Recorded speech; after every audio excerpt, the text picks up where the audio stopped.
How to save a filter on Snapchat. Hello and welcome back to Official Help Desk. In today's video, I'm going to show you how you can save any filters you see on your Snapchat account. So without any further ado, let us jump right into the process. First of all, make sure that you are using latest version of Snapchat. If not, head over to Play Store. At the top search bar, type in Snapchat. If you see update sign here, update your app. Once done, tap on Open. Then you will see this page. Under here, tap on Explore icon. Under here, choose any filter that you would like to save. Now here to save a filter, just tap on the heart icon on your top left. Now this has been added to your favorites. Now go back to your home screen.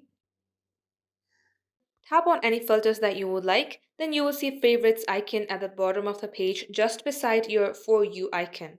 Just tap on favorites and it will show you all the filters that you have saved. And this is how you can do it.